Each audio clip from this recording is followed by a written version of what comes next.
اعوذ باللہ من الشیطان الرجیم، بسم اللہ الرحمن الرحیم۔ نالج فیکٹری کے معزز ساتھیوں، السلام علیکم۔ ناظرین اکرام، اللہ رب العزت نے جب اپنے خلیفہ یعنی انسان کی تخلیق کا فیصلہ کیا تو فرشتوں نے اس موقع پر عرض کی کہ اے رب کائنات، یہ زمین میں فساد اور خون خرابہ پیدا کرے گا، جس پر اللہ تعالیٰ کا ارشاد ہوا کہ جو بات میں جانتا ہوں وہ تم نہیں جانتے۔ اور جب جناب آدم کے پیکرے خاکی میں روح پھونکی گئی تو تمام آسمانی مخلوق کو حکم ہوا کہ آدم کو سجدہ کرو، جو کہ تمام مخلوق نے حکم کی تعمیل کی۔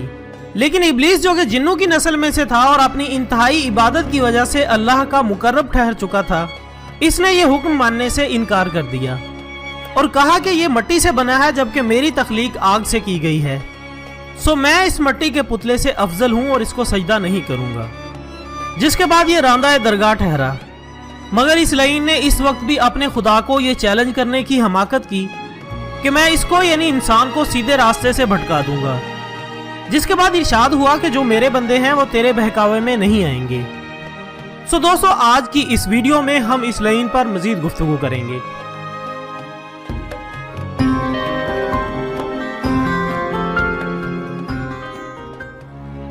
نالج فیکٹری کے دوستو، تخلیق کائنات سے پہلے ہر عالم ہر سو بس اللہ پاک کا نور ہی تھا۔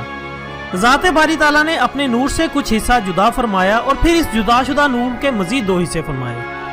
ایک حصے میں خالص نور رکھا جبکہ دوسرے حصے میں کثافت کی آمیزش فرمائی۔ پہلے حصے یعنی خالص نور کو ارواح مقدسہ، ملائکہ، طبقات ارض و سماوات کے لیے مخصوص فرمایا۔ سب سے پہلے نبی آخر الزماں حضرت محمد مصطفیٰ صلی اللہ علیہ وآلہ وسلم کی روح مبارکہ کو تخلیق فرمایا گیا۔ اس کے بعد لوح و قلم، عقل اور باقی کل اجسام کی روحوں کو تخلیق فرمایا گیا۔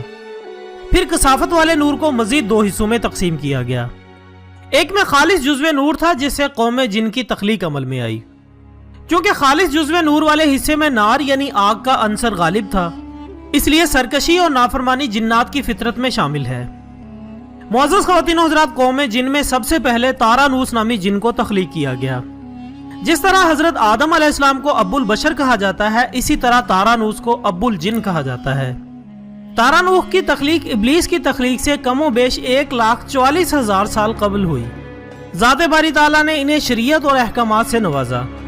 دوستو، مجھے کوئی مستند حوالہ تو نہیں ملا جس میں ان کی زوجہ کا نام یا تخلیق معلوم ہو سکے۔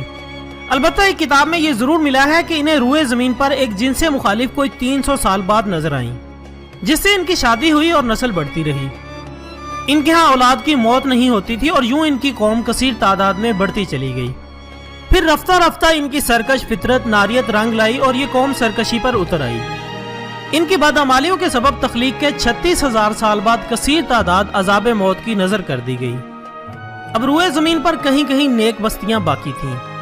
جب ان کی آبادی بڑھی تو ان کی سرکشی بھی بڑھنا شروع ہو گئی۔ انہی نیک بستیوں میں سے چلپانیس نامی عابد اور پرہیزگار جن کو ان کی رہنمائی کے لیے منتخب کیا گیا، جنہوں نے بحکم خدا ان کی رہنمائی کی بھاگ دوڑ سنبھالی۔ مگر جس کی فطرت میں ہی سرکشی ہو وہ راہ راست پر کبھی نہیں آ سکتے۔ چلپانیس بھی اپنی قوم سے انتہائی بیزار تھے۔ قوم کی بدعمالیوں نے عذاب خداوندی کو دعوت دی اور یوں یہ سب بھی فنا کر دیے گئے۔ چلپانیس کے بعد اس اجڑی ہوئی قوم میں ایک نیک اور پارسا جن بلیکا پیدا ہوئے۔ چلپانیس کی اس اجڑی ہوئی قوم میں ایک نہایت پارسا جن تھے جن کا نام تھا بلیکا، جو بہت عابد اور زاہد تھے، قوم کی بدعمالیوں پر روتے تھے۔ قدرت نے ان کا انتخاب فرمایا، انہیں احکام الہی پہنچانے کے ساتھ ساتھ بادشاہت بھی عطا کی گئی۔ جنات کی دنیا میں بلیکا کا دور انتہائی اچھا دور کہا جا سکتا ہے۔ 36,000 سال تک انہوں نے اپنی قوم کی رہنمائی کی۔ قوم پھر بدعمالیوں کی طرف لوٹی تو عذاب خداوندی نے ان کو تباہ و برباد کر دیا۔ ناظرین اکرام، اسی دور میں ابلیس کے والد اور والدہ کی پیدائش ہوئی۔ ابلیس کے باپ کا نام چلیپا تھا، چہرہ ایسے جیسے ببر شیر کا۔ قوم نے انہیں شاشین کا لقب دیا تھا، مطلب دل دہلا دینے والا۔ قومی حیثیت کی مناسبت سے انہیں ابو الغوی بھی کہا جاتا تھا۔ ابلیس کی والدہ کا نام نبلیس تھا، جو کہ قوم جنات کی سب سے طاقتور مادہ تھی، جو کہ کئی سو جنوں کا بیک وقت مقابلہ کر سکتی تھی۔ اس کے چہرے کی ساخت جیسے مادہ بھیڑیے کا چہرہ ہوتا ہے۔ ان دونوں کے بارے میں قوم میں یہ مشہور تھا کہ جس قوم میں چلیپا اور نبلیس ہوں وہ کبھی نہیں ہار سکتی اور کوئی طاقت ان کا مقابلہ نہیں کر سکتی۔ اس قوم کی تباہی اور بربادی کے آخری سالوں میں ابلیس یعنی عزازیل کی چلیپا اور نبلیس کی ہاں پیدائش ہوئی۔ اسی دوران یہ قوم اس حد تک نافرمانیوں میں گر گئی کہ آسمان لرز اٹھا۔ بیان ہوتا ہے کہ یہ جنات آسمان تک، بعض کے نزدیک دوسرے آسمان، بعض کے نزدیک تیسرے آسمان تک پہنچ جاتے تھے اور فرشتوں کے لیے باعث تکلیف بنتے تھے۔ تب ذات باری تعالیٰ نے فرشتوں کی فوج کو ان کو قتل کرنے کے لیے بھیجا کہ عہد اور احکام سے غداری کرنے والوں کو عبرت بنا دیا جائے۔ ملائکہ کی فوج روئے زمین پر آئی تو پہلے تو قوم جنات نے ان کا ڈٹ کر مقابلہ کیا۔ چونکہ یہ ملائکہ تھے اس لیے جنات ان کا مقابلہ نہ کر سکے۔ بہت ساری قوم قتل ہوئی، کچھ چھپ گئے اور چھوٹی عمر والوں کو قیدی بنا لیا گیا۔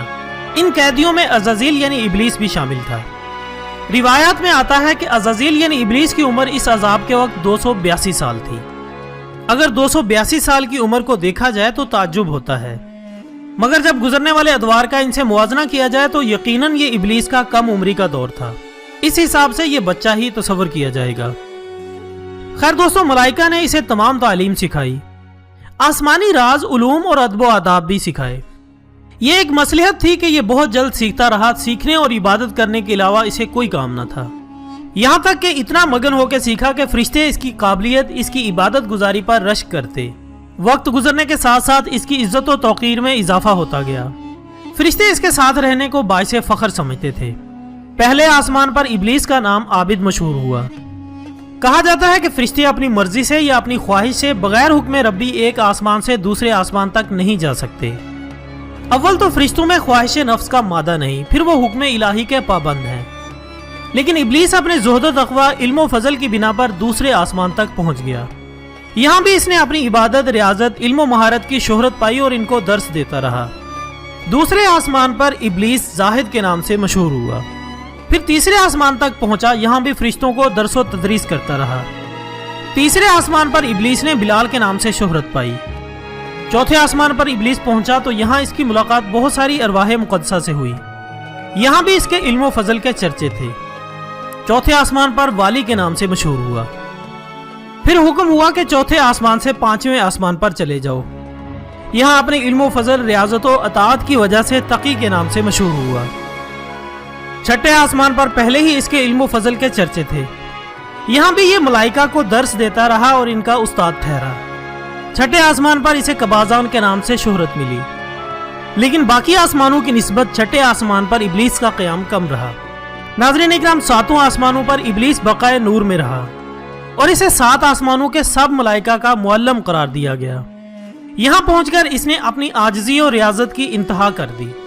یہاں اس نے فرشتوں کے استاد سردار عزازیل کے نام سے شہرت پائی۔ اور کم و بیش 30,000 سال یہ مقربین کا استاد رہا۔ اس کے بعد اسے حکم ہوا کہ رضوان جو کہ جنت کا داروغہ ہے، اس کی معاونت کرو اور اہل جنت کو اپنے علم و فضل سے بہرہور کرو۔ جنت میں بھی اس نے اپنے علم و فضل کے دریا بہائے اور داروغہ جنت رضوان کو بھی اپنے علم سے سیراب کیا۔ بعض روایات کے مطابق ابلیس 40,000 تک فرض خزانچی انجام دیتا رہا۔ اس دوران ابلیس کے من میں اپنی قوم کا سربراہ بننے، انہیں راہ راست پر لانے کی خواہش جاگی، مگر یہ بغیر حکم خداوندی ممکن نہ تھا۔ پھر جنت سے دوری بھی ابلیس کے لیے جان لیوا تھی۔ ابلیس نے پروردگار عالم سے دعا کی کہ میرے رب، آپ نے میری دلی مراد بخشی، مجھے اتنی طاقت اور ہمت دے کہ میں زمین پر ہر ذرے کو تیرا مطیع اور فرما بردار کر سکوں۔ چنانچہ دعا قبول ہوئی، ابلیس کو طاقت دے دی گئی۔ لیکن ابلیس نے اپنی قوم میں جانے سے پہلے اپنے نائب کو بھیجنے کا منصوبہ بنایا جو کہ اس کی راہیں ہموار کر سکے۔ سب سے پہلے سہلو تلیس بن بلاہت نامی جن کو قوم میں بطور نائب بھیجا، مگر یہ جن واپس نہ پلٹا۔ دوسرا نائب بھیجا گیا، وہ بھی نہ پلٹا۔ یک کے بعد دیگرے ابلیس نے 5 نائب بھیجے، مگر کوئی بھی واپس نہ آیا۔ آخر اس نے آصف بن یاسف نامی چلاک جن کو نائب بنا کر بھیجا تاکہ وہ باقی 5 جنوں کی بھی خبر لے۔ یہ جن بھی بہت عرصہ تک نہ پلٹا تو ابلیس کو فکر لاحق ہوئی۔ آخرکار آصف بن یاسف پریشان حال واپس آیا اور بتایا کہ اپنی قوم ہدایت سننا ہی نہیں چاہتی۔ انہوں نے تمہارے 5 نائبین کو موت کے گھاٹ اتار دیا ہے کہ تم جن ہو کر فرشتوں سے جا ملے ہو۔ یہ سن کر ابلیس مشتعل ہو گیا اور اس نے فرشتوں کی فوج سے کہا کہ تمام بادامال جنوں کو چن چن کے موت کے گھاٹ اتار دو۔ اگر کوئی متقی پرہیزگار نظر آئے تو احترام کے ساتھ میرے پاس لے آؤ۔ اگر کوئی شریعت پر چلنے کا عہد کرے تب بھی اسے نہ مارنا اور میرے پاس لے آنا۔ فرشتوں نے ایسا ہی کیا، بد کرداروں کو چن چن کے مارا گیا اور روئے زمین پر برائی کا خاتمہ ہو گیا۔ بچے کھچے جنات کے ساتھ ابلیس درس و تبلیغ میں مشغول ہو گیا۔ ذات باری تعالیٰ نے جنت، دوزخ، 7 آسمانوں سب کی باغ دوڑ ابلیس کے ہاتھ میں دے دی۔ ناظرین اکرام، یہ وہ دور ہے جب ابلیس نے زمین کے چپے چپے پر سجدہ کیا، کیونکہ جب جی آتا آسمان پر چلا جاتا، جب جی چاہتا زمین کے کسی کونے میں۔ بیان ہوتا ہے کہ زمین کے چپے چپے پر عزازیل نے اللہ تعالیٰ کی عبادت کی ہے۔ معزز ناظرین، ان دنوں اس کے ذہن میں یہ خیال آنا شروع ہوئے کہ اب میرے پاس اتنی طاقت ہے کہ اگر نعوذ باللہ اللہ تعالیٰ دستبردار ہو جائیں تو میں مطلق العنان بن جاؤں، کیونکہ اب میں کمزور نہیں ہوں، میرے پاس بہت طاقت ہے۔ کبھی اسے خیال آتا کہ فرشتوں کو اپنا ہمنوا بنا کر اللہ تعالیٰ سے بغاوت کروں، لیکن بعد میں خود ابلیس اپنے خیالات پر لان تان کرتا کہ جو طاقت دے سکتا ہے وہ واپس بھی لے سکتا ہے۔ اس نے چند ایک فرشتوں سے دبے لفظوں اظہار کیا، رائے جاننا چاہی، مگر فرشتوں نے انکار کیا کہ حکم ربی، منشاء ربی کے خلاف وہ مجال نہیں رکھتے۔ اس کے بعد وقت گزرتا گیا، نظام ویسے ہی چلتا رہا۔ پھر وہ وقت آیا جب جبرائیل علیہ السلام کی تخلیق ہوئی۔ بیان ہوتا ہے کہ جبرائیل امین عالم وجود میں آتے ہی سجدے میں گر گئے، 30,000 سالہ طویل سجدہ کیا، تب سر اٹھایا اور سر اٹھاتے ہی پوچھا، اے میرے پروردگار، جیسے میں نے تیری عبادت میں طویل سجدہ کیا ہے، ایسی کوئی مثال ہوگی تیری مخلوق میں؟ جواب ملا، اے جبرائیل امین، تمہاری اپنی نظر میں اپنی طویل عبادت کی اہمیت زیادہ ہوگی، مگر میں آخری وقت میں ایک گروہ امت یعنی امت محمدیہ صلی اللہ علیہ وسلم پیدا فرماؤں گا، جس کی 2 رکعت نماز تمہارے اس 30,000 سالہ سجدے سے کہیں زیادہ ممتاز ہوگی۔ نہ صرف یہ بلکہ میں اس کا اجر و ثواب اس سجدے سے کئی 100 گنا بڑھا کر عطا کروں گا۔ خیر دوستو، ابلیس نے ایک روز دیکھا کہ لوح محفوظ پر آسمانی زبان میں یہ تحریر لکھی ہوئی ہے کہ ہمارا ایک بندہ جسے ہم انواع و اقسام کی نعمتوں سے مالا مال کریں گے، اسے زمین سے آسمان پر پہنچا دیں گے، آسمان سے پھر اسے جنت میں لے جائیں گے، اس کے بعد اسے ایک خاص کام پر مامور کریں گے، لیکن وہ انکار کر دے گا اور بغاوت پر آمادہ ہو جائے گا۔ ابلیس کو یہ پڑھ کر سخت تعجب اور حیرت ہوئی کہ ایسا کون بد نصیب ہوگا۔ ابلیس دوبارہ سجدے میں چلا گیا، سجدے سے سر اٹھا کے دیکھا، اس عبارت کے ساتھ فصیح عربی میں یہ عبارت بھی تحریر تھی، اعوذ باللہ من الشیطان الرجیم۔ ابلیس فوراً بھاگتا ہوا بارگاہ الہی میں حاضر ہوا اور پوچھا، یہ شیطان الرجیم مردود کون ہے جس سے پناہ مانگنی چاہیے؟ ارشاد ہوا، ہے ایک جو نافرمانی کرے گا اور مردود ہو جائے گا۔ ابلیس